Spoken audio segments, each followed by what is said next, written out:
Hi hello guys, welcome back to Aadya colourful.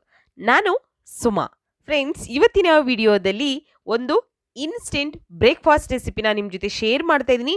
ಕೇವಲ ನೀರಿನಿಂದ mix ಮಾಡಿ 2 ನಿಮಿಷದಲ್ಲಿ ತಯಾರಿಸಿ ರುಚಿಯಾದ ಒಂದು ರೆಸಿಪಿನ.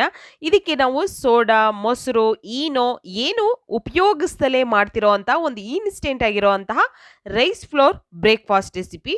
ಸೊ ಈ ಒಂದು ಬ್ರೇಕ್ಫಾಸ್ಟ್ ಮಾಡೋದಕ್ಕೆ ಈಗ ಒಂದು ಮಿಕ್ಸಿಂಗ್ ಬೌಲ್ ತೊಗೊಂಡಿದ್ದೀನಿ. ಈ ಬೌಲಿಗೆ ನಾನು 1 ಕಪ್ ಆಗೋಷ್ಟು ಅಕ್ಕಿ ಹಿಟ್ಟನ್ನು ಹಾಕ್ಕೊಳ್ತಾ ಇದ್ದೀನಿ. ಅಕ್ಕಿ ಹಿಟ್ಟು ನಾವು ರೊಟ್ಟಿಗೆ ಉಪಯೋಗಿಸ್ತೀವಲ್ಲ, ಅದೇ ಅಕ್ಕಿ ಹಿಟ್ಟು. ಮನೆಯಲ್ಲಿ ಅದನ್ನು ತೊಳೆದು ನಂತರ ಫ್ಯಾನಲ್ಲಿ ಅಥವಾ ಬಿಸಿಲಲ್ಲಿ ಒಣಗಿಸಿ ನಂತರ ಪೌಡರ್ ಮಾಡ್ಕೊಳ್ಳೋ ಅಂತಹ ಒಂದು ಅಕ್ಕಿ ಹಿಟ್ಟು.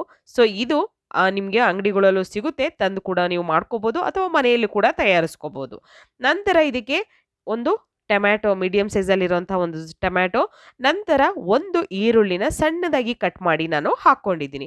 ಅಕ್ಕಿ ಹಿಟ್ಟಿಗೆ ನಾನು ಈರುಳ್ಳಿ ಮತ್ತು ಟೊಮ್ಯಾಟೊ ಹಾಕಿದ್ದೀನಿ. ನಂತರ ಇಲ್ಲಿ ಕರಿಬೇವು ಕೂಡ ಕಟ್ ಮಾಡಿ ಹಾಕ್ಕೊಳ್ತಾ ಇದ್ದೀನಿ. ಕರಿಬೇವಿನ ಎಲೆನ ಸಣ್ಣದಾಗಿ ಕಟ್ ಮಾಡಿ ಹಾಕ್ಕೊಂಡಿದ್ದೀನಿ. ಹಾಗೆ ಹಸಿರು ಮೆಣಸಿನ್ಕಾಯಿ ಕೂಡ ಸಣ್ಣದಾಗಿ ಕಟ್ ಮಾಡಿ ಹಾಕ್ಕೊಳ್ಳೋಣ. ಫ್ರೆಂಡ್ಸ್, ನೀವ್ಯಾರಾದರೂ ಫಸ್ಟ್ ಟೈಮ್ ನನ್ನ ಚಾನಲ್ಗೆ ವಿಸಿಟ್ ಮಾಡಿದರೆ ಪ್ಲೀಸ್ ನನ್ನ ಚಾನಲ್ನ ಸಬ್ಸ್ಕ್ರೈಬ್ ಮಾಡ್ಕೊಳ್ಳಿ, ಹಾಗೆ ಲೈಕ್ ಮಾಡಿ ಮತ್ತು ಶೇರ್ ಮಾಡಿ ಫ್ರೆಂಡ್ಸ್. ಈಗ ಕೊತ್ತಂಬರಿ ಸೊಪ್ಪನ್ನು ಸ್ವಲ್ಪ ಸಣ್ಣದಾಗಿ ಕಟ್ ಮಾಡಿ ಅದನ್ನು ಕೂಡ ಹಾಕ್ಕೊಂಡಿದ್ದೀನಿ. ಹಾಗೆ ಈಗ ಕ್ಯಾರೆಟ್ ಕೂಡ ಒಂದು 3 ಟೇಬಲ್ ಸ್ಪೂನ್ ಆಗುವಷ್ಟು, 3ರಿಂದ 4 ಟೇಬಲ್ ಸ್ಪೂನ್ ಆಗುವಷ್ಟು ನಾನು ಕ್ಯಾರೆಟ್ನ ತುರಿದು ಹಾಕ್ಕೊಂಡಿದ್ದೀನಿ. ಹಾಗೆ ಇದಕ್ಕೆ ನಾವು ಒಂದು ಸಣ್ಣ ಆಲೂಗೆಡ್ಡೆನ ತೊಗೊಂಡಿದ್ದೀನಿ. ಒಂದು ಚಿಕ್ಕದಾಗಿರುವಂಥ ಆಲೂಗೆಡ್ಡೆನ ತುರಿದು ಅದನ್ನು ಕೂಡ ಹಾಕ್ಕೊಂಡಿದ್ದೀನಿ. ಇದು ಕೂಡ 3ರಿಂದ 4 ಟೇಬಲ್ ಸ್ಪೂನ್ ಆಗುವಷ್ಟು ಆಗಬಹುದು. ಹಾಗೆ ಈಗ ನಾವು ಇದಕ್ಕೆ ರುಚಿಗೆ ತಕ್ಕಷ್ಟು ಉಪ್ಪನ್ನು ಹಾಕ್ಕೊಳ್ಳೋಣ. ನಾನು ಇದಕ್ಕೆ ಮೊಸರು ಮತ್ತು ಸೋಡಾ ಹಾಗೆ ಈನೋ ಕೂಡ ಉಪಯೋಗಿಸ್ತಿಲ್ಲ. ತುಂಬಾ ರುಚಿಯಾಗಿ ಶುಚಿಯಾಗಿ ಮನೆಯಲ್ಲಿ ನೀವು ಕೇವಲ 2 ನಿಮಿಷದಲ್ಲಿ ಇನ್ಸ್ಟೆಂಟ್ ರೈಸ್ ಫ್ಲೋರ್ ದೋಸಾನ ತಯಾರಿಸ್ಕೋಬೋದು ಫ್ರೆಂಡ್ಸ್. ಓಕೆ, ಈಗ ಮಿಕ್ಸ್ ಮಾಡ್ಕೊಳ್ಳೋಣ. ಉಪ್ಪನ್ನು ಹಾಕಿದ ನಂತರ ನಾನು ಈಗ ಮಿಕ್ಸ್ ಮಾಡ್ಕೊಳ್ತಾ ಇದ್ದೀನಿ. ಹೀಗೆ ಚೆನ್ನಾಗಿ ಇದನ್ನು ಮಿಕ್ಸ್ ಮಾಡ್ಕೊಳ್ಳೋಣ. ನೋಡಿ, ಮಿಕ್ಸ್ ಮಾಡಿದ ನಂತರ ನಾವು ಈಗ ಇದಕ್ಕೆ ಸ್ವಲ್ಪನೇ ನೀರನ್ನು ಹಾಕ್ಕೊಳ್ತಾ ಕಲಿಸ್ಕೋಬೇಕು ಚೆನ್ನಾಗಿ.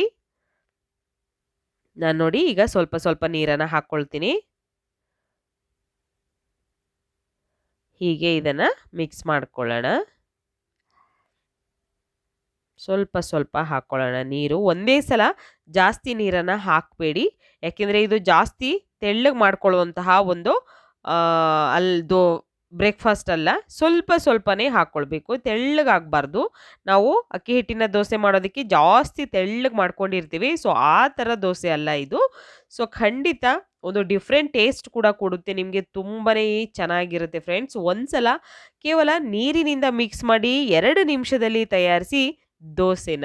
ಖಂಡಿತ ಈ ರುಚಿಯಾಗಿರುವಂಥ ಒಂದು ರೆಸಿಪಿನ ನೀವು ತಯಾರಿಸಿ ತಿಂದರೆ ಆ ಟೇಸ್ಟ್ ಅಂತೂ ಯಾವತ್ತೂ ಮರೆಯೋದಿಲ್ಲ. ಇದಕ್ಕೆ ನಾವು ಸೋಡಾ ಪೌಡರ್ ಅಥವಾ ಮೊಸರು ಅಥವಾ ಈನೋ ಏನನ್ನೂ ಕೂಡ ಉಪಯೋಗಿಸ್ತಲೇ ಮಾಡ್ತಿರೋ ಅಂಥ ಒಂದು instant rice flour dosa recipe.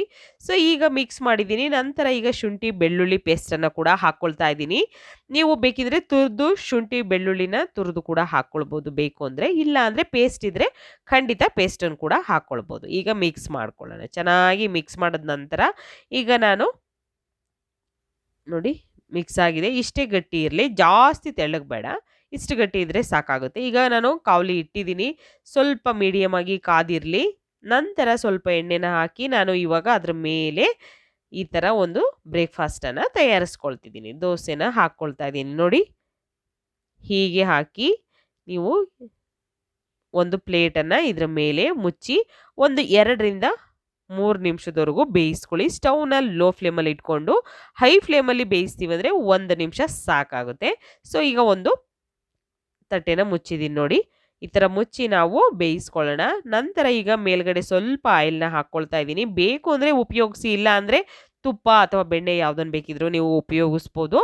ನಂತರ ಇವಾಗ ಇದನ್ನು ನಿಧಾನವಾಗಿ ನಾವು ಆರಾಮಾಗಿ ಟರ್ನ್ ಮಾಡಿ ಹಾಕ್ಬೋದು, ಏನೂ ತೊಂದರೆ ಇಲ್ಲ. ನೋಡಿ, ಅಲ್ಲಲ್ಲಿ ಗೂಡಾಗಿ ಎಷ್ಟು ಚೆನ್ನಾಗಿ ಈ ದೋಸೆ ಬಂದಿದೆ ಅಂತ. ತುಂಬಾ ಇನ್ಸ್ಟೆಂಟಾಗಿ ರುಚಿಯಾಗಿರುವಂಥ ಒಂದು ಬ್ರೇಕ್ಫಾಸ್ಟು. ನೀವು ಇದನ್ನು ಸಂಜೆ ಸ್ನ್ಯಾಕ್ಸಿಗೆ ಬೇಕು ಅಂದರೂ ಮಕ್ಕಳಿಗೆ ಮಾಡಿಕೊಡ್ಬೋದು, ಅಥವಾ ದಿಢೀರಾಗಿ ಏನಾದರೂ ತಿಂಡಿ ಮಾಡಬೇಕು ಅನ್ನಿಸ್ದಾಗ ಖಂಡಿತ ಈ ಒಂದು ರೆಸಿಪಿನ ಟ್ರೈ ಮಾಡಿ. ನೀವು ತಿಂದು ಟೇಸ್ಟ್ ಹೇಗಿತ್ತು ಅನ್ನೋದನ್ನು ನನಗೆ ತಪ್ಪದೆ ಕಾಮೆಂಟ್ ಸೆಕ್ಷನಲ್ಲಿ ತಿಳಿಸಿ ಫ್ರೆಂಡ್ಸ್. ಈಗ ಇದನ್ನು ಒಂದು ತಟ್ಟೆಗೆ ನಾನು ತೆಗೆದಿಟ್ಕೊಳ್ತೀನಿ. ಆ ಕಡೆ ಒಂದು 3 ನಿಮಿಷ ಬೇಯಿಸಿರಿ, ಈ ಕಡೆ 1 ನಿಮಿಷ ಅಥವಾ ಒಂದು ಅರ್ಧ ನಿಮಿಷ ಬೇಯಿಸಿರೆ ಸಾಕಾಗುತ್ತೆ. ಇನ್ಸ್ಟೆಂಟ್ ರೈಸ್ ಫ್ಲವರ್ ದೋಸೆ ರೆಡಿಯಾಗಿದೆ. ನೀವು ಕೂಡ ಮನೇಲಿ ಟ್ರೈ ಮಾಡಿ ಹೇಗೆ ಬಂತು ಅಂತ ತಪ್ಪದೆ ತಿಳಿಸಿ. ಬಾಯ್, ಸಿ ಯು.